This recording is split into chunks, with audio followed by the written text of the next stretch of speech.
Hi there, and welcome back to the Fuse Show. Today I'm joined by Sunir Shah. He is the founder and CEO of AppBind. They make it easy for service companies to purchase and manage subscriptions to software and ads without taking the financial risk of being between their clients and the recurring billing.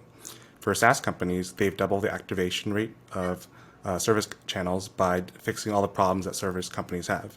He's also the president and founder of the SaaS Partnership Network, the Cloud Software Association, the former head of partnerships at FreshBooks, CMO at Olark Live Chat, Dad, and Bad Dancer. Thanks for joining us on the show. Thank you. You read that so deadpan. It's just like I'm very seriously a bad dancer. It's what I do. Hey, some people actually love different styles of dance, and hey, that's not bad. I feel like you can probably keep a beat better than I can. I was trying to channel my inner Carlton Alfonso. You know, I like how you added the Bad Dancer component because I think that not a lot of our guests will put something like that into their intros. life Well, is for thanks the for joining us on living. the show. Thank you. Thanks for having me here. So I love I, founders helping founders because being a founder is goddamn terrifying. And so if you oh, don't hear absolutely. stories from other people, everyone's like, everyone is like, "Oh, I'm killing it." It's like, are you killing it, or is it killing you? What's happening? Yeah. I've actually unsubscribed from all of.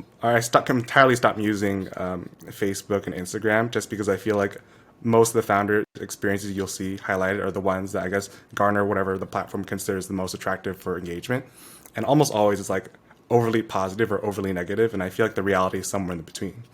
Do you have any personal, like I don't know, terrifying personal horror stories that you experienced, or like something in the middle that you would like to share in terms of what you've experienced as a founder? God, yes. I mean, I always said I'd only become CEO if I was dragged kicking and screaming into it. And that's Okay. basically what happened. I was not Hmm. happy with the idea of being a startup founder because it's terrifying. Like I've been in startups my entire life, my career, I mean. So since I was 18, 16 maybe. I mean, because I graduated from high school in 97, so the dot com was happening. And immediately I was gravitated towards startups. And I grew up in a small town in Canada, in Deep River, Ontario.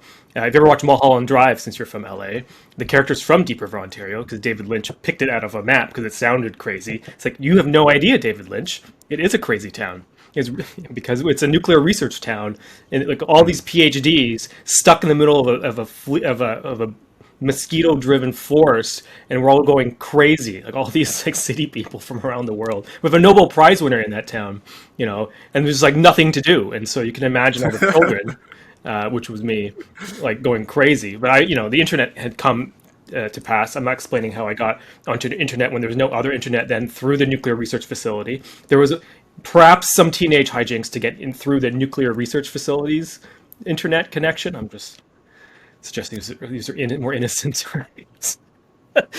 Oh my gosh, security. Anyway, so I got online. I was following the internet. I got really excited by all of this. I got into the becoming. I want to be a startup entrepreneur. I like the startup, the energy behind it, and I've been in this world since my entire career. But I've known a lot of founders, and it's like super stressful. And I was like, was I ever like capable of being the leader? Because it's a lot more than just being a software developer or a marketer or a Hmm. salesperson. But I had to do it. Like I got to this point where I was at Olark as CMO. I was chief marketing Olarker at Olark, and I don't think it would be surprising to them. I was there for almost 5 years. My third kid was coming. My wife was due in December of 2016, and I just couldn't fathom going through another. By the way, every time I have a child, I change my job. So it's, when I had my first child at FreshBooks, I quit.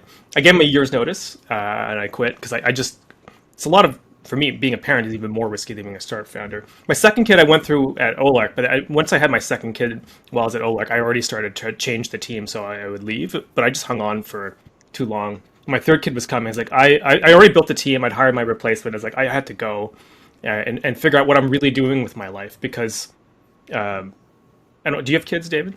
I do not, but my co-founder has a good number of them, both It's adopted and really different. yeah. It's as you know, I you know, I have obviously a lot of men who have friends who are men who have children, and they will tell you it's like you think you're going to take over the world and conquer Earth, and then you have children, and then suddenly your priorities completely change, right? Because you want to protect that Yeah. and support that. And as a startup person, I thought I was like a cowboy. I would go and do. I was like a killer. I would go and like. But as soon as I had kids, I just nothing. No, I didn't want to do any of it. And so I didn't want to work for someone else. I wanted to control my own life.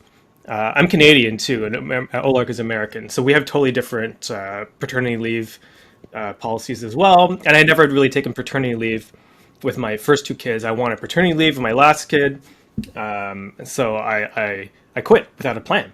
And my heart, honestly, while I was at Olark, I really believed in the product, and I still do what they were doing. But I care about partnerships way more than I care about live chat, and it occurred to me that I was really more interested in what ended up becoming AppBind, that problem. And so, with this existential question of, with my child coming, basically what I was saying in my head, I needed, every time I have a child, I rethink my life, because because you never know what's going to happen to a child. They could be, you don't know if they're going to be born healthy or not, and you're just like, I'm like anxious about this. And so I was thinking about everything, and I just like, okay, you know what? Thank you. I built the team at Olark. They can take over. Goodbye. I'm fine. I gave them like 6 months notice. It wasn't like I just left, but I was like, I'm done here. I need to do something that makes sense for me, where my heart really is, and I wanted to balance what was meaningful for me at work and meaningful for me at home. I reached that point in my career where I felt I was capable enough to take on that risk. So I said, okay, let's do it. And then as soon as I did that, I felt, oh my God, what the hell have I just done? So this is 2016? Yeah, Child 2016. number 3? Okay. Yeah. Have you had children since 2016? Is there No, I child? ended that. I Okay. told my wife and I have an agreement. I'm done, but if she wants to have more children, she can continue on and do that. It's fine. Just be out of it. So no more job changes then? No, exactly. I'm committed now. So like when I first left, I didn't know I was going to do AppBind. I knew this problem. So the problem that we're trying to solve with AppBind, I've been working on forever. So the question is, why can't someone else sell your SaaS software for you? That should be a straightforward question. If it was anything other than a subscription, the answer would be I'd ship them a box of it, and then they would sell it. Like, that's how that works. Everything works that way, except for subscription stuff. And so, when I was 18, the reason why this bothered me, I grew up, I'm a super nerd. So I grew up, with Byte magazines, like when I was 8, reading about the PC revolution and how quickly that grew. And by the way, Jason Lemkin talks about the $100 million ARR. You know how long it took Lotus 123 to get to $100 million in ARR in today's money? I don't. Well, today's money is worth 30% less than last year. So let's just pretend it was like last year's money. Okay. Let's ignore the pandemic. Money is not as worth as much as it was in 2019. Definitely. Okay. In 2019, it took 1 year. 1 year for Lotus 123 to get What to the $100 heck? million. Sure. There's no SaaS that's achieved that, and that's on real sales. It's not like Groupon where they're selling $10 for $9. Reselling money effectively. Yeah, for less. It's for like they were actually creating $100 million of value in 1 year. And the reason they did that was partnerships and through the PC, like the distribution. Like back in the 80s, it was a big deal. You could buy a computer in a shopping mall. That before you could only buy it from deck, like from an enterprise sale or through a distributor. And you can go. The idea of going to any shopping mall in America and buying a computer and software. Think about that from a distribution point of view. That was what the PC revolution was, personal computer revolution. And I just assumed that all software was sold this way, and it still is. 64% of B2B software is still sold through partners as of 2019. Pandemic, who knows what happened, but as of 2019, less than 20% of SaaS, B2B SaaS, is sold through partners. And what's the story? So I used to be a software developer. When I was 18, I moved to Ottawa. and I worked for this company called Ingenious, and they had a product called SoftTV. And Ingenious was a consulting company, a Microsoft shop, right? Clients would call us, and like any contractor, like a general contractor renovating your bathroom, that you wouldn't ever go to the hardware store to buy your own drywall, wood, pipe, Right. gaskets, valves. Like that makes no sense. You would fire that contractor. I was like, what are you talking about? I don't even know what a gasket is. Like what do you want me to do? By the way, I know what a gasket is. Please don't. The rubber ring wheel. Come on, I've made that joke. The other one is Flux. What the Flux is Flux? Yeah. I know what Flux is too. Anyway, so we would go buy the computers and the networking and the Windows licenses and the SDKs and build the system, right? Because it's like any contractor. And then we would implement the system and we do the training for the system, and then we would hit the maintenance contract for 3 years. And if you're maintaining the system, then you're talking to the client for 3 years. So then you can build the next system and the next system, and you just keep going. I thought literally nothing of this, because human contracting has been like this since the age of the pyramids. Like literally, like this is how humans work with each other. I don't know how to solve this problem. I have a real problem. I hire a trusted expert. They solve it for me. They take care of everything for me, and they deliver the business results that I want. That's how contracting works. And then I started the marketing team at FreshBooks, and then later the partnership team there, and it immediately blew my mind. So FreshBooks is, so if you don't know, is an invoicing platform. Now they say cloud accounting, but for service companies, primarily digital service companies, creative web agencies, developers, marketing agencies, IT consultants. At the time when I was there. And what I noticed was, this is 2007, those who were building businesses around subscriptions, their service revenue was shrinking and the lifetime of their clients was shortening. I was like, what's going on here? That's very strange. If you had licensed software, you'd have 3-year contracts. I mean, that's how that works. That was normal. And then I went to partnerships, because in my head, all software was sold through partners. I mean, that's just how it was. Partner would call you up, you would ship them a box of software, salute them, and call it a day. It was really simple, because they were doing end customer support and deployment and all that stuff. So the first call at FreshBooks I had with a partner, immediately I just hit the mud. Like everyone hits the mud immediately. There's 2 problems with subscriptions. They're not like licensed software. Number one, the customer owns their own data. So how does a partner create an account that they can manage, but the customer owns and controls? That's a huge problem. And there's even a bigger problem, is how do you get between a customer on these ongoing recurring subscription payments? So it's a lot of accounting headache, which is you go underwater just on the accounting. I mean, these are companies that sell time. They don't want to spend time doing expense tracking. Plus, who loves expense tracking? Raise your hand. I mean, no one, right? But the real problem was the financial risk. So getting between a customer and their money, like their charges, is a huge amount of liability and risk for the partner. And if you are a product, like if you went to business school, right? You understand what a value chain is. For a value chain, you create an opportunity for the next person down the value chain to build a business based on you, right? You create an opportunity for them. What you don't do is ask them to take on a whole bunch of risk to sell your product. Like that makes no sense. You're not trying to make their business worse by working with you. You want to make it better. But subscriptions, all we're doing is selling risk to our partners and creating no opportunities, because you end up taking the customer off their hands and like actually removing opportunities for them. And suddenly you're like, this doesn't make any sense. It didn't make any sense to me, right? I mean, does it make sense to you? Like it's totally insane, right? And so like this bothered me for so long. So like going back to where I was with this idea, it's been sticking with me forever, because I love partnerships, like perhaps too much, as you said in my bio. I think partnerships are, of course, the way every technical product is sold, should be, because it's just, you can't reach everybody with a phone call and an added email. You have to work through the global distribution network. I mean, if you're selling locally in Indonesia, you're not going to be able to do that from Mountain View. It's not possible. Even selling in the middle, you can't even sell in Wisconsin from Mountain View effectively. It's just not a very efficient way to work.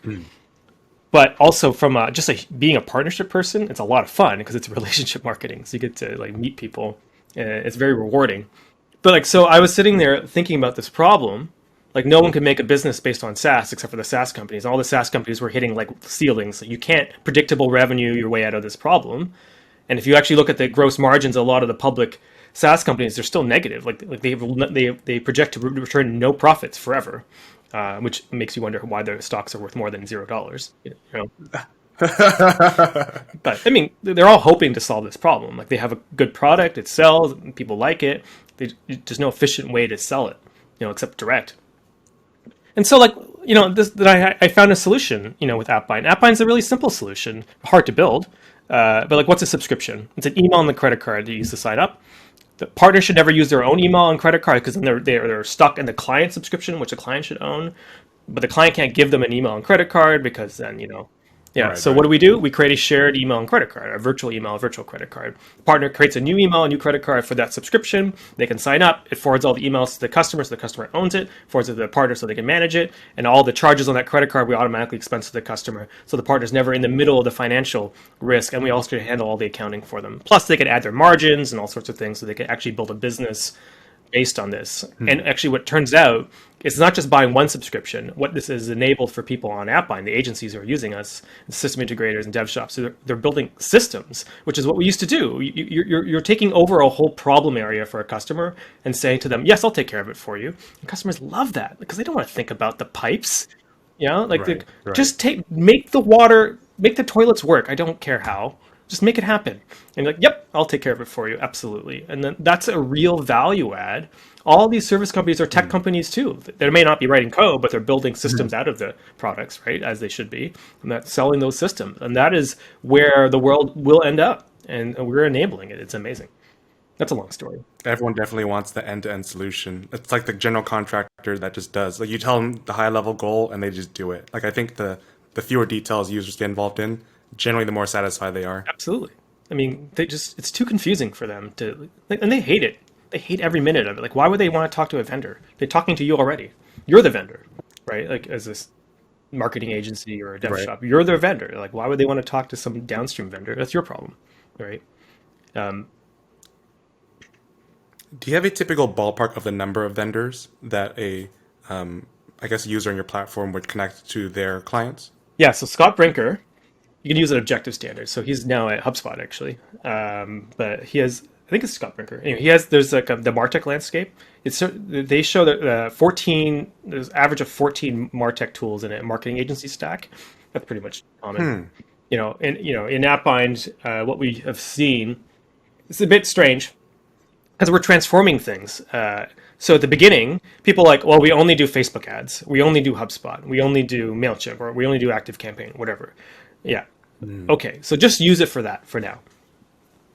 But what they realize is once they realize the customer doesn't care about the tools that you're bringing in to achieve the results, they care about the results. And if you're staying in Right. there, right, solving the problem, not the method, that's your problem. The customer's talking about the problem. The problem gets deeper and wider and more interesting. And you can start saying, yes, I can solve that. And with AppBind, you are given permission by the client effectively to go and bring in the right tool to solve the problem, and you can end up creating more value. So what happens is over time, the agencies who are on AppBind start expanding the number of products that they're using because before they were saying no, I can't do this, and now they can start saying yes, I can do this, and that's how you create more value, right? Because the software is not. I mean, it's every software company thinks their software is important. Even HubSpot, is important, or ActiveCampaign, is important, but it's not more important than what the point of it is, right?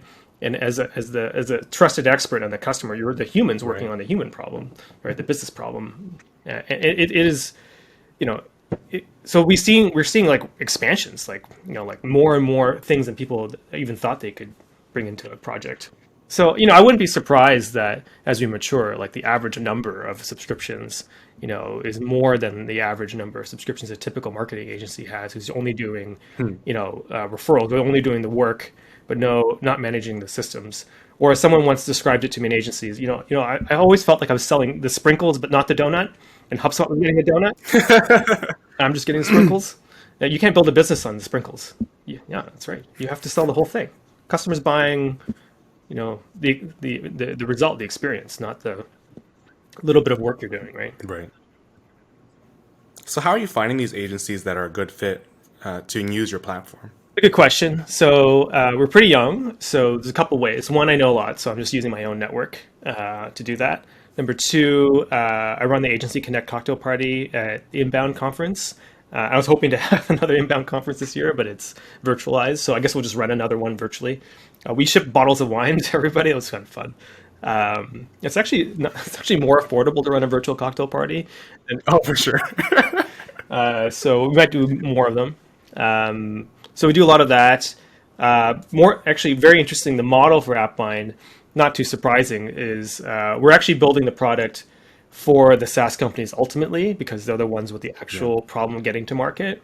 So if you have a customer, we have one like DeepCrawl, they have a bunch of SEO agencies using us, right? And so when we go to the SaaS companies, I know them all through the trade association, the Cloud Software Association, which is all the partnership people at SaaS companies.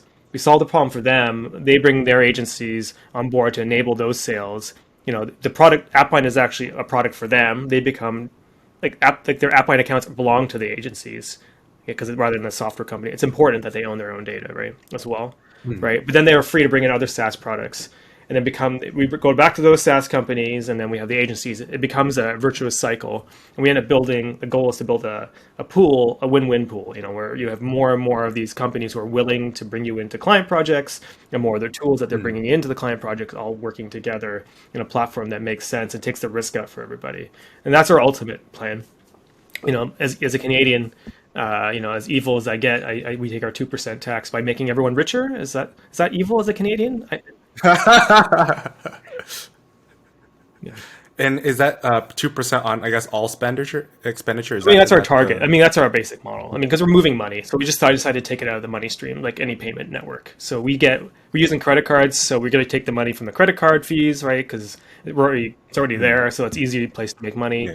And we think it's important philosophically to charge the software, like the agencies, the solution partners, something nominal. So we charge on 1% because Okay. I guess we don't technically necessarily need to do that in every circumstance, but the point is, I don't want them to feel like they're the product that we're being sold. We actually built Yeah. AppBind first for them. Like you're the Yeah. customer. The SaaS companies are also a customer, but weirdly, the agencies are more important, even though the SaaS companies are a go-to-market strategy. Because who's closer to the customer? It's the service companies, and if we don't serve them well, and they're the ones who've been eating risk all Right. this time. If we don't get them into a happy Right. Right. position, this whole market's going to collapse. So that's what we're doing. So if for whatever reason, does your company carry the risk? If, say, like a transaction fails and someone refuses to pay a bill, like what happens in those situations? Is it purely between? But we certainly can. Okay. And when we went to market, Mm. that was definitely the model. And for most of our customers right now, because they're in the old system, we are underwriting the risk, but that's not the goal. Right. So really, the person who should be taking the risk for the subscriptions is the one with the money. Who has the money? The customer. Right. By the way, a lot of SaaS companies don't get this. They think the partners should be or is the one paying them. Is there for the partner is the customer? I've hit this wall. I don't know how to get past this point. It's like clearly your partner is not paying you. Right. Where do you think they're getting their money from? It's like, I don't know. I just see that every once in a The while, and I just customer's don't get paying it. you through the Yeah. partner. Yeah. Like the partner should never ask them to take on any financial risk to make you money. Right. That's an insane proposition. you know. Okay. Anyway, so so what we have in AppBind, I'm pretty happy about it. I'm pretty proud of this. So we built something called subscription orders that look like purchase orders like the service company, like a marketing agency, would give to the customer. It explains the project. So we're going to get Facebook ads and Active Campaign and Sumo.me and put together a project. And there's a budget for the subscriptions, a subscription budget of, let's say, $500 a month, including the ads. And Is it itemized or maximum. total? Well, it's just it works like a top-up card. Have you ever been to Oh, okay, Starbucks yeah, or okay, been on a gotcha. tap card? Yeah, Because the subscriptions have variable prices, yeah. so it just goes down. Like so, it went $500. It goes below $100. You can set up whatever you Okay. want. Re-ups it to 500, but it gives max like $1,000 a month to put some controls for the client. That's the budget. But you can just set up a budget for the expenses for the entire project, and that gives the service company then the authority to go and sign up for everything and manage it for the client. But the client has like one bill for everything. But the money is the customer's paying for it, and out of that, the agent, like the service company, can go purchase the subscriptions without putting their own money Yeah. at risk, which is where they all get scared. Now, can AppBind underwrite it? Yes, we can, and we probably will, and offer like an interest rate for that, like an overdraft protection, because one of the rules of value chains is the financing is actually creates the size of the market. Something you learn in business school. Like the fashion industry, I don't know if you know this, is entirely built on loans, right? So if you're in America and you're ordering clothes from Europe, they have to make the clothes. So you order it, and then you have to make the clothes, and then they deliver it, and then you pay them. So Yes, how do they make the clothes without the money? So then they factor I see. it's called factoring the order, and so they have to get a loan on the order in order to produce the clothes, and then they send the clothes over, and then you get paid to close the loan, right? But then your ability to sell clothes is based on the ability to credit your like the retailers, the wholesalers who are purchasing from you. So that like limits your size. Same thing with ad agencies too. Like if an ad agency, it does happen that you underwrite your media buy for your clients, right? Then you're basically a bank. You're offering loans to your client. No one likes thinking about it, but it's true. Mm, And so if you're a agency, you're limited by the size of clients you have, by how much money you can afford to like risk with clients, and that's why like Omni, which is the biggest one, takes all the biggest clients because they have the biggest amount of lines of credit, so they can take on risks like that. But small agencies can't take any risk, right? Because it eats into right. payroll pretty quickly, and so those kind of problems should go away. Yeah, like what AppBind is trying to do. I know this is a very technical point, but we want to take the risk out of these service companies entering these businesses because your skill and expertise is it could be amazing. Your financing should not limit your growth, right? Your skill should, and there's no reason for you to be in the middle of the client's expenses. You're just managing it for them, and let us build a platform that takes you out of the equation and allows you to grow a real business, building systems, building value, being the trusted partner of the client, being the kind of person who can say, yes, I'll take care of it for you. That is what humans should be doing for each other, right? At the service level. So for clarity, is the virtual credit card a virtual credit card or is it a virtual debit card? A virtual credit card. Yeah. Okay. That way we get Is the there is there like additional spread that you get for like I guess providing virtual Yeah, I credit mean card? that's the whole point. So the credit Okay. bins, you get merchant fees, which is fair. So like the vendor's already paying it, so you might as well, like the software company's already paying it. You might as well use it Hmm. to underwrite the channel. So One of the things I think about in the world of consumer credit cards is like there's a ton of like people love to game the system of like credit card like points or miles or whatever. Is there an equivalent in the like the business to business credit card space? actually more points you might get from Amex. We thought about it, provide because we got a spread. We can offer some of the Yeah, spread, but then we eats into our ability to operate the business. And I really, see. the spread you're getting is on the retainers, like the service revenue. So, like, why are you dipping from us? Like, we're enabling you to get more service revenue. So let us live and underwrite your billing, and then you make the money from the client who has all the money. Shouldn't be making money from us. That makes no sense. And actually, most of the companies that we talk to, that's it's like that they don't feel like it's a reasonable place to squeeze us because it's like a Hmm. meaningless amount of money. The place where it does matter is where you get airline points, like whatever you call it, so you can take your wife, as people say in the MSP space. It's always your wives. I don't know why, because it's a male-dominated industry. I want to take my wife out for vacation every quarter, and they take it. It's like technically it's not legal. Like the IRS would tax that, but they take it as a tax-free uh, tax-free earnings from the company because you can use the credit card points to buy vacations because no one Right, right, audits it. right. Listen, man, if it came from us, we would tell you to the penny how much that's worth, and then it would be like, oh, just make more money and then take your life. Easy solution. I know, man. That I know that really makes me miserable that people are like penny wise, pound foolish. Like, build a better business. All these MSPs are going under right now. Like, there's a huge consolidation because people are trying to sell them because they can't Hmm. get into the subscription business. They don't know how to make money Right. because they can't build systems anymore. They're getting cut out. The customers are going directly to the vendors. They don't need. So that once you get the customer to deal with the vendor directly, here's what happens. They didn't have staff to solve this problem, but then you made them have Hmm. staff because you asked them to deal with it. So like, Yeah. you won't deal with it. You're not going to take care of it for me. Okay, I have to figure it out because I need this problem solved. So then they go find the staff, and they eventually Right. hire someone because you're useless to them. Like, you didn't solve the problem. Yeah. Like, it's universal. They just replace you with someone. Like, someone once told me, it was a Magento Imagine conference. This guy was amazing. He was a COO of a chocolate factory in the Northeast, New England, right? And he said he was hilarious. I met him at lunch. He's like, I don't want to be here. Okay, Magento Imagine. So Magento is a shopping cart platform, open Yes. source. It's huge, right? And so he did not want to be at this e-commerce conference in the middle of Vegas at 45 degrees Celsius, whatever that is in American, 1,000 degrees Fahrenheit. I don't know. He didn't want to be there, right? But he was there because he's running a chocolate factory. He's been around for 80 years. He's on the phone like every 4 minutes during this lunch, by the way, because the trucking union was giving him a heart attack. He was in a labor negotiation while I was in Vegas. It's like, so why are you here? Listen, I didn't want to be here, but I hired these whiz kids from Manhattan. By the way, he was like 1,000 years old, right? He's a Methuselah, so he's like, everyone's a kid to him. Just roll with it. He was hilarious. I hired these whiz kids from Manhattan. I think we need to get on the internet. We need to sell our chocolate on the internet. So I hired these whiz kids from Manhattan. They seem to know what they're doing. They got us on Magento. Yeah, they said we're going to do that. And then immediately they did nothing.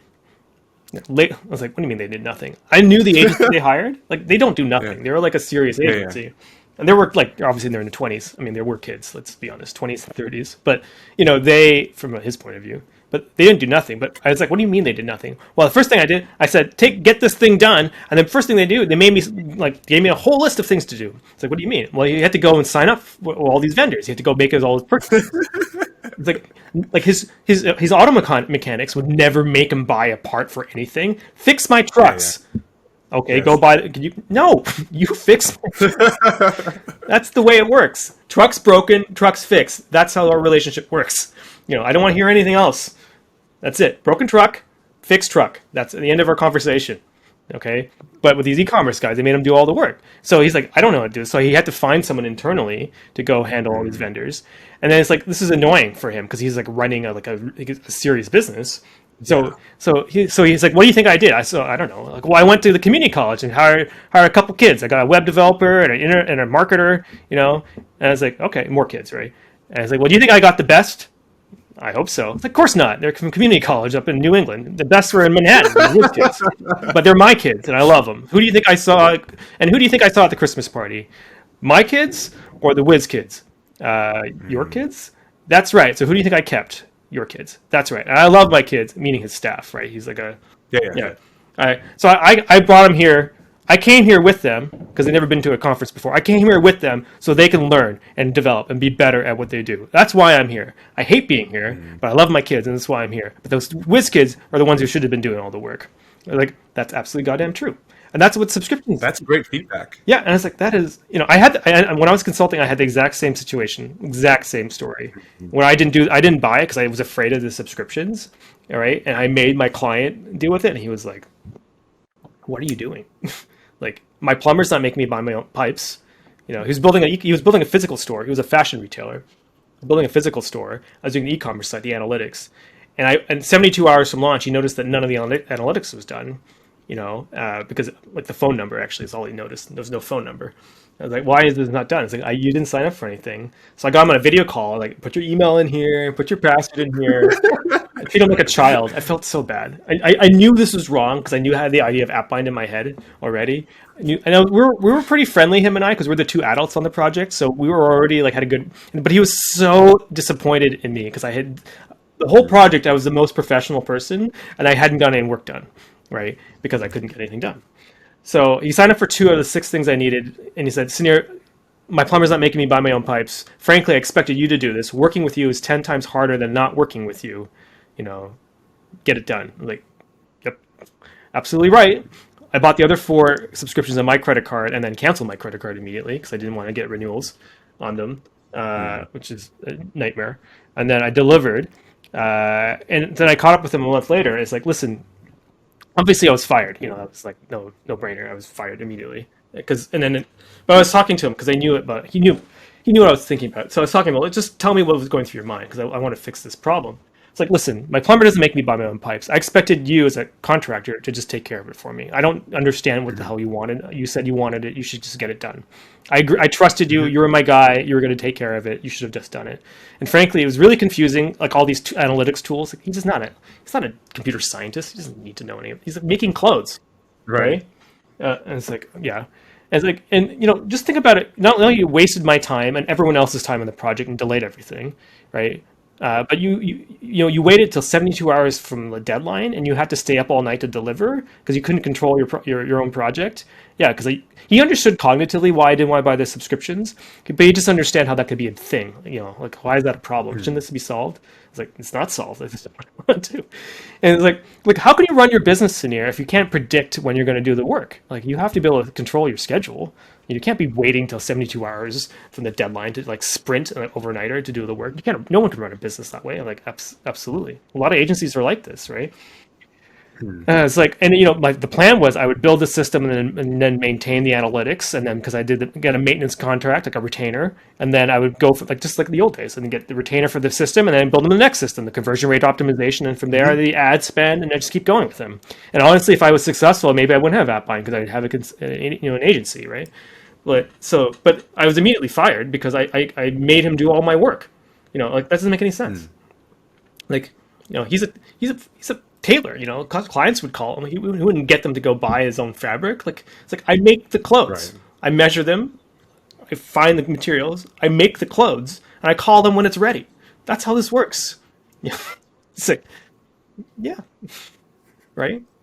So when you were mentioning earlier how you really want to avoid the CEO role, was it that moment that you realized that I have an opportunity to make things right? Is that moment, or was it additional things added on as well? Well, so like I'm 42. I just turned 42 last week, and so it's pretty average and normal for startup founders to be in their 40s for a reason. So I didn't want to be a 20-year-old because I didn't know what the hell I was What? doing. It was too much risk for me. When you complain about something for like 14 years in a row at your conference at the keynote every year, so people just roll their eyes. Oh God, Sunir, again, reselling is the future. Shut up. Every year at the conference, at my own conference, SaaS Connect, same story. And it's like when you complain about something enough, in project management, then you should fix it, shouldn't you? No, it's like realize the only person who's going to fix this was going to be me because I'm the only one who cares about it enough to invest so much of my time and energy in fixing it. And the thing is, I didn't have the technical solution until virtual cards became possible. It still took time for them to even come to fruition. But yeah, I mean, once you complain about something enough, clearly I cared about it. And if I didn't work on it, I would be disappointed in myself, right? Because I could see the solution. And so that's why I decided it was worth doing. I'm not lying to you. Being a founder, is stressful. I mean, it's not easy. But if it's worth doing, then what's the worst that could happen? We're in tech. We're basically all aristocrats. You can't fail out of tech. We're already in the top like 0.01% of humanity wealth wise. And Globally, I'm yeah, not for saying sure. that to brag. I just like realistically, the idea of complaining about our poverty, is insane. We're all made it. And so if we have a responsibility, I feel, with the time we have on Earth, to make it better. And if I see this problem, I think I can improve it. And I think it's not a small problem. I think it will affect, if I solve it properly, millions and millions of people's lives in a positive way. It seemed like a worthwhile thing to do. That's what motivated me. But there's like so much stress. I'm building a very weird abstract idea. I got to find the story that makes it work. There's multiple parties involved. I got to raise money. There's financial risk because it's a credit card product. I have the 3 kids at home. The pandemic. Like it's a lot. I'm not saying it's easy. I wouldn't say you should become an entrepreneur because it's fun. Like no one should become an entrepreneur unless you have a purpose, in my opinion. Because if you don't have a purpose, who's buying your stuff, right? Right. You know, I actually love hearing the stories behind purpose, and I think it's definitely true that for a lot of, especially Silicon Valley, like corporate employees, the safety net you have in life is generally pretty substantial. You may not feel like it's substantial comparison to your like colleagues and your peers and your managers, but in the grand scheme of things, like I forgot the website. I'll probably throw it into the description somewhere. But this is a website that shows you your percentile in the yeah, world based on your income. And effectively, if you're an American, you're effectively like instantaneously top like I don't know 1 to 5%, I guess, based on where you that's are right. in the United Even the States. worst. I mean, there are definitely people who have Yeah. horrifying lives in the United States and in Canada.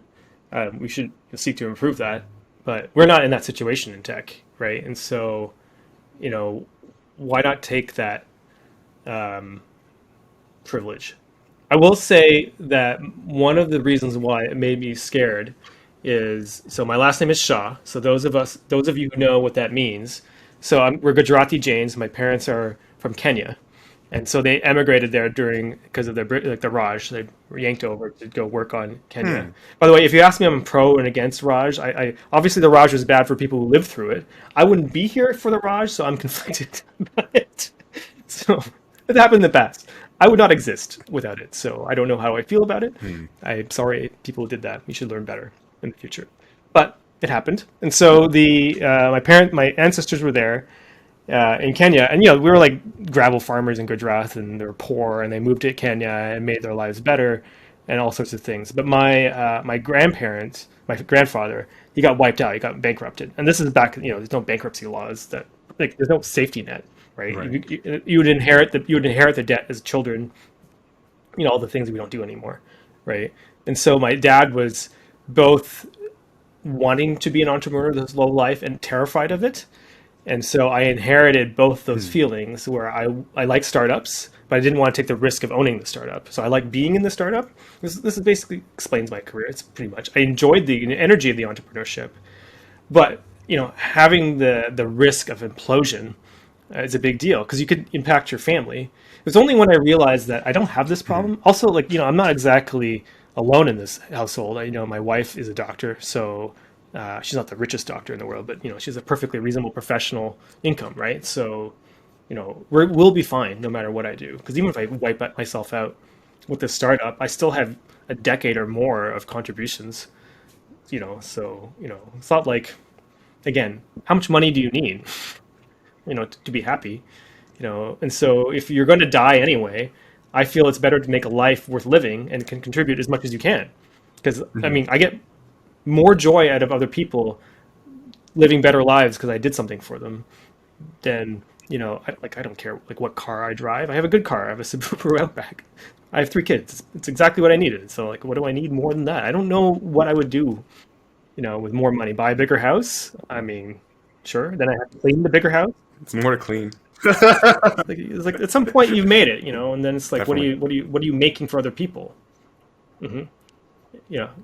I think it might be semi-controversial, but I feel like I think for most people in the tech entrepreneurship space, they derive more joy from the giving of value than effectively anything else, just because they feel like that's you hit this high calling, you realize, okay, I've met my personal needs, I've met my family's needs, I've met my extended family's needs, I've met the needs of my child's doctors, cousins need, like at some point everyone in your immediate circle's needs are covered, and you realize that you have a lot of time left on the earth, especially with length of life getting substantially longer than it was, call it like a century ago. Yeah, and I think it's a privilege that we have, which means that we're all born with privileges.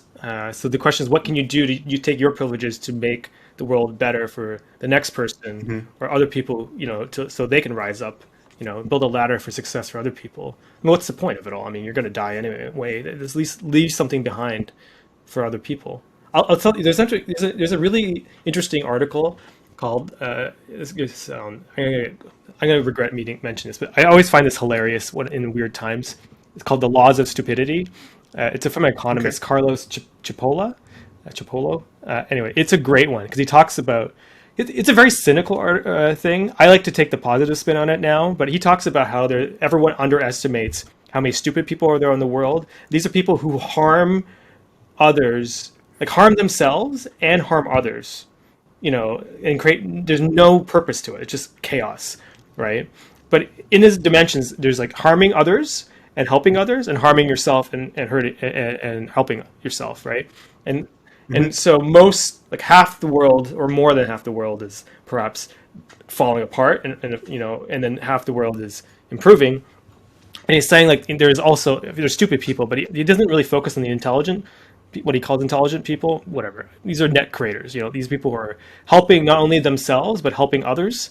And those are the people who end up creating all the value in society that makes society progress. Because otherwise you have what he calls bandits, people taking value and hurting others, Yeah. and those who are helpless, who are losing value because of their own actions. Like you might do a bad deal and give someone else something and lose something yourself. Those are all destroying value. All that's all negative. The only thing that creates value is these people who are helping others and helping themselves. And if you take that as an orientation, as a simple principle for happiness and joy and pride and satisfaction, simple, like help others improve, and by doing so, help yourself through the trade and common cause. Like, and then life is a joyful experience. It's not kicking and screaming, right? It is, it is something worth doing and pleasurable.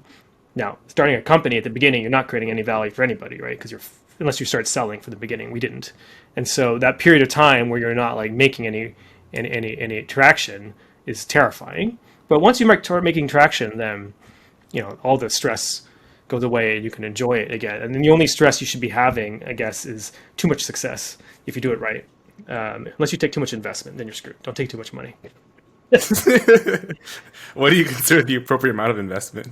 You never want, in my opinion, you want to, there's different strategies, but you want to create enough BATNA, best alternative to a negotiated agreement, Yes. that you can continue on with or without the investment, which is difficult if you're losing money. But you want to get yourself in a position where you don't need the investment, right? And if you don't need the investors, you don't have to give away strings, because the board should never be the place where you're focusing attention, because they have no money, like really, they don't have real money. They're only selling. They're depleting equity. You want to get revenue, right, from customers. So the board is wasting time from customers, right? Then that's not a good board setup. But you could end up in that situation if you're raising money for the sake of raising money.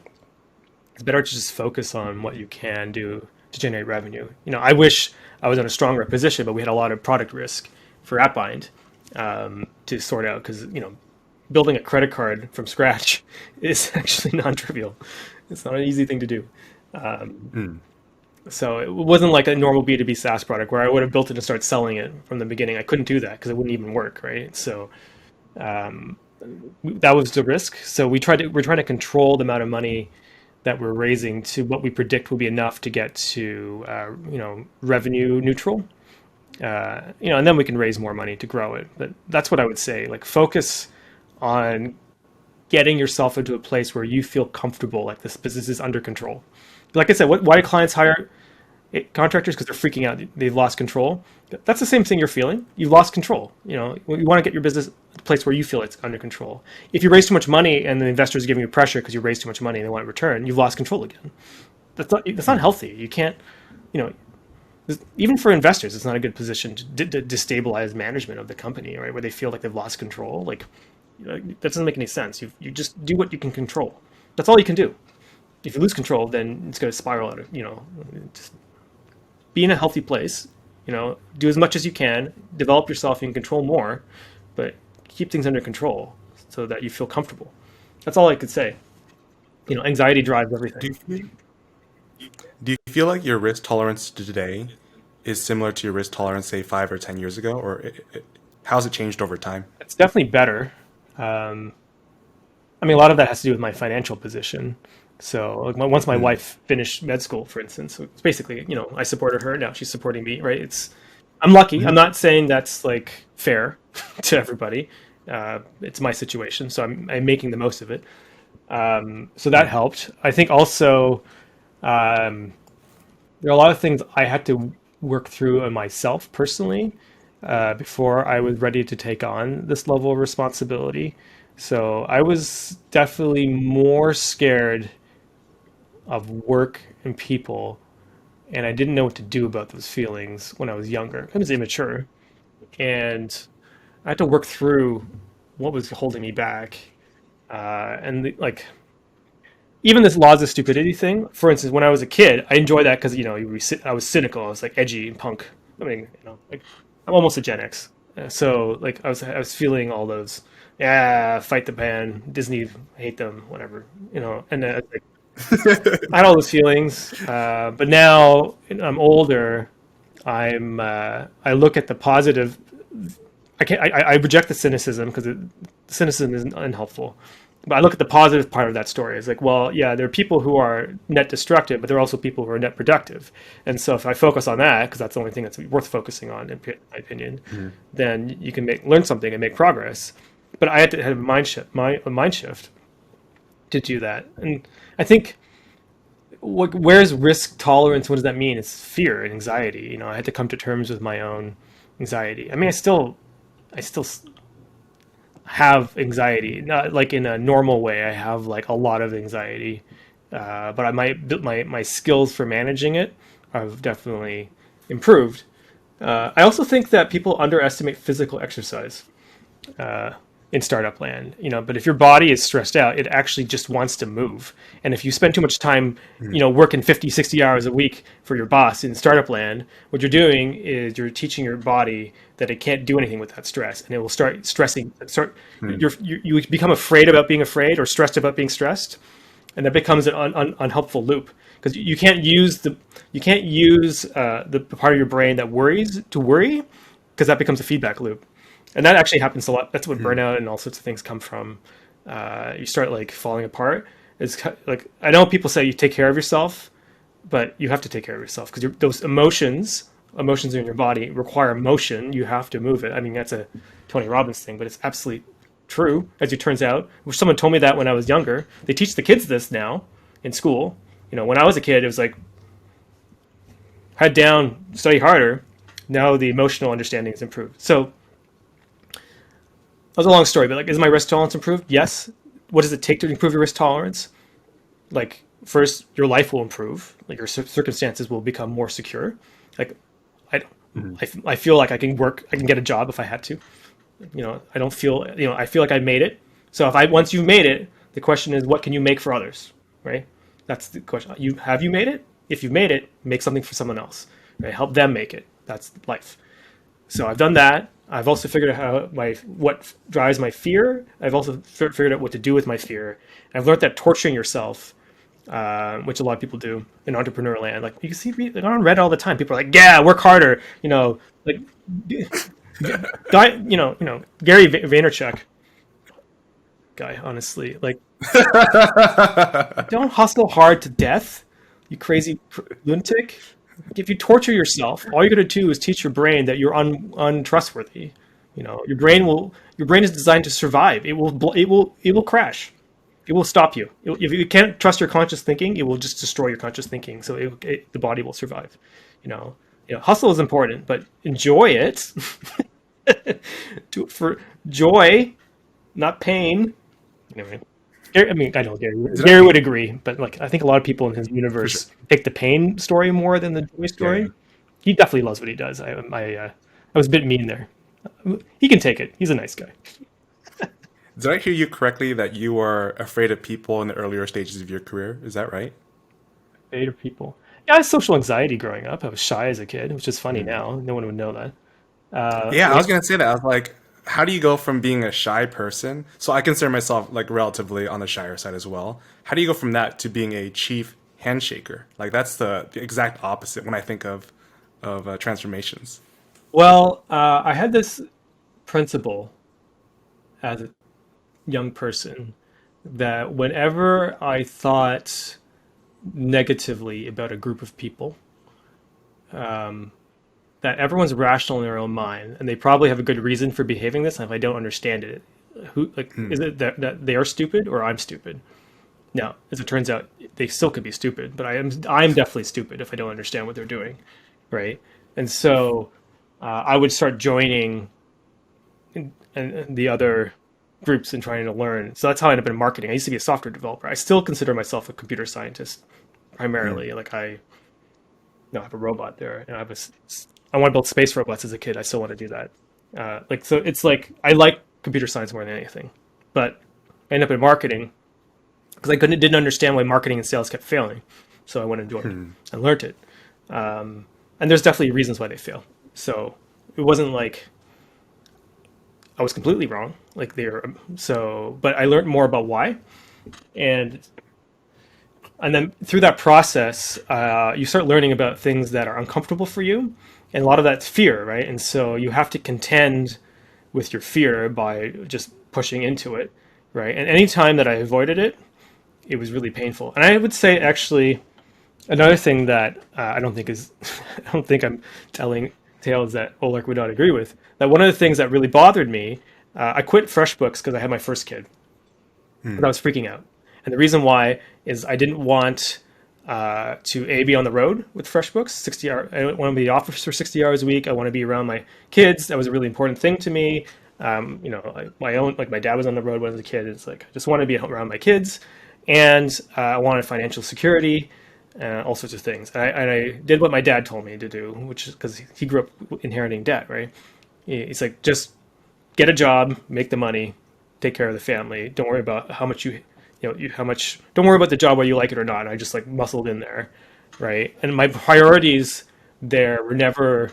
I didn't orient myself to that job at Olark around making the job enjoyable. I made it around like doing the hardest possible version of it, like self pain, because I thought that's what you're supposed to do, and it wasn't like mature. I mean, I didn't know what I was doing. I was like really like wrapping my head around being a parent. Um, but the right thing to do is actually to not be like. So I was afraid of being a parent. That's basically where that career change came from, like leaving the partnership track at FreshBooks and going to become because I thought being a CMO was a step to a more like executive role, which would be a more secure pay package. That was my thinking. I didn't want to be a CMO.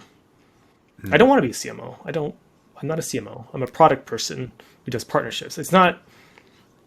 That's the world I live. I live in platform partnerships. That's really my happy place, right? I left that job at FreshBooks, which I enjoyed. I loved it, you know, and I went to Olark. I did a good job for Olark. I didn't say I didn't do a good job, but it wasn't aligned to where I was going with my life. And I liked the product. I believed in it, but I just wasn't passionate about live chat like I was about partnerships, right? And there was always this tension, like, why are you so focused on the partnership stuff when we have to focus on this?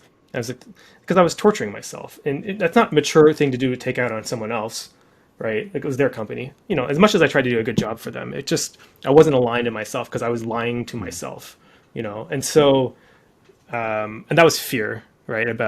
So that's part of the reason when my third kid was coming, I was thinking about all this stuff. I was like, listen, this is stupid. Like I'm making all these wrong choices for me. It's impacting other people around me. It's not ethical, right? Or healthy for me. And so I had to say goodbye to them because that wasn't reasonable behavior, right? Or mature. I went right into, like, I didn't know what to do. I quit without a plan, but I faced it down, and it was terrifying, but, by facing down the fear, then I got more comfortable with it. I would even say it was like the pandemic did not help, right? But but in a way it did. Like, I just got to a point where I realized that I'd be fine. And then no matter what, this idea that we're aristocrats finally landed in my mind. Again, not to brag about that, but it is a privilege to take advantage of and give back, and allows us some freedom to take the risks for other people. So, I mean, that's how you get comfortable with the risk, I guess. I mean, that's just part of being mature. I don't think I'm the only one on that journey. I think being in your 40s with kids, and of course the kids are fine, they're healthy and okay, and I think it's like the reverse midlife crisis. I guess I went through the midlife crisis. Did I take my midlife crisis out on Olark? That's so sad. I should have bought them a car. I had this conversation with Ben, who's the CEO of Olark, like a month or so ago. We're just reminiscing. I was like, yeah, like that's basically what I was doing. Like I didn't. I mean, if I knew that I was doing it, I would have done it. Like I was looking at it like, we're a human, so I was going through my human journey. And it's like, really, why did I take this job with you? Why did I quit FreshBooks? I talked to Mike too, who's CEO of FreshBooks. Why did I do any of this stuff? And I realized now that like I'm at this point in my life, it's like I was terrified of being a dad. Simple as that. How funny is that? But it happens. So here we are. You mentioned fear a good number of times, and I think fear is probably like one of the strongest motivators for people to do or not do certain things. And one of the reasons I want to start this podcast is I think there's a lot of people who are in the world of corporate, some of which are even like specialized in the world of like product development. They're engineers themselves, and they want to do their own startups at some point, but they are afraid that the fundraising component, the marketing component, the sales component, it drives them with fear because it's not something they've done before.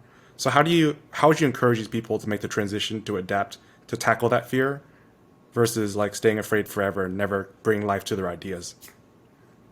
Well, I don't necessarily support the idea of wanting to be an entrepreneur without a focus. Okay. Like, why? Like, there's no purpose. Like it's so self-centered, and you can't build a business self-centered. Like, I had like a lot of clients between leaving Olark and starting AppBind because I was consulting. And what I learned is that I asked every CEO, "What's your corporate goal?" And it says more MRR, more revenue. It's like, well, the problem with that is that everyone's a corporate goal in a sense, but wherever you're focused on, when you're driving, wherever you focus on is where you drive. If you're focusing entirely on your bank account, it already has all your money, so it can't give you more money, right? The corporate goals can't be more revenue. That's not a corporate goal. That's the result of a corporate goal. Goals are always in the market, external to your company. You need to be focused around the customer. So when people say they want to be an entrepreneur, it's like, but that's about you. Like, what's like being an entrepreneur is it's a fine career goal. I mean, people could want to be an executive, but that's about you. I don't mean you should not have that goal. But being an entrepreneur is a set of skills that you're developing around in yourself. So you should just be then taking on as many skills. Like I did. I have a weird career. I'm a librarian and a computer scientist. I did sales and marketing and design and obviously development and all sorts of things. I have a lot of skills that I built up to get myself to this position. So yeah, you build yourself up, build your skills up, right? But if being an entrepreneur, it's not about you. Ultimately, it's about the customer, right? Unless you're like lots of stupidity, a bandit, you're just stealing from people. Like I guess there's a lot of entrepreneurs like that. That's fine. Supplement companies. Oh, I'm gonna get emails for that. I'm in the fitness track right now. It's just like there's so many supplement companies. Oh yeah, for sure. Where's this all coming from? Anyway, so so if you're getting past your fears, so if you accept it's about someone else, then you open yourself up beyond your needs to start exploring other people's lives, right? And the more comfortable you are understanding and empathizing with other people and their pains and suffering, the better you are. And then, of course, lean startup. Come on, there's already a book. There's textbooks about what to do. Sell into the unknown before you build product. Like, don't spend years building something that there's no demand. Although I guess that's what we did at AppBind. Although I had 10 years of the trade association talking about this endlessly, I knew there was a problem, but I didn't know they would buy the product we had. So that was maybe, dumb or genius. We'll find out if I'm successful. But, the biggest thing to do is enumerate your fears. Here's a technique. It's really simple. Take a piece of paper, write them down. Like write them all down. Like sit there. Don't drink, please. It doesn't help when you're doing this. I found you can't. So sit there mid-afternoon, or actually morning's even better, like on the weekend, and just write down everything in your head, all the fears you have. And actually that immediately you feel like you're under control, and then group them and organize them, right? And then you'll start seeing they're in like categories. So I don't know what market to be in. Okay, well you're not ready to be an entrepreneur because you don't know what the business is going to be. Right. So but you can start solving some of these problems by like, well, how would I answer this question? Well, I don't know what market to be in. I don't know what business I'm going to be. I know I want to be an entrepreneur. Well, you haven't figured it out yet. Just open yourself up to other experiences. You're in a learning mode. You're in a there's divergent and convergent things. You're just explore the world. Be in the world. Learn about people. Learn how it works. Feel it. Find out what bothers you about things. Start working on it. It's like art, like if you ask an artist, sometimes they make lots of little sketches before they get to the masterpiece. You just throwing ideas out, just play with things. You don't have to commit to anything until you're committed. So just work on stuff, throw things out in the world, see what happens. If you do have an idea and then you don't know how to build it, the product, then you can start building sketches and talking to people. Just work on like what are small tactical things to start confronting and contending with the fear and breaking it down until it becomes manageable. But if you don't write it down, it's in your head, and you can't control it. You put it in a place where you can control it. I'll tell you, during the pandemic, I was a CMO. It was not like I don't know anything about marketing, even though maybe I could. There are better CMOs, but like I know something about marketing. But all these projects for marketing around AppBind just fell apart because I should forgive myself. But there's a Canadian company that used to be called Dialex. And it was a clothing company. Dialect stands for Damn Your Lousy Excuses, which is amazing. The CEO there was incredible. I'm like really into dialects mode now. Like, I was like, now I'm just like dialects. Like, the pandemic happened to everybody. I don't care how I felt.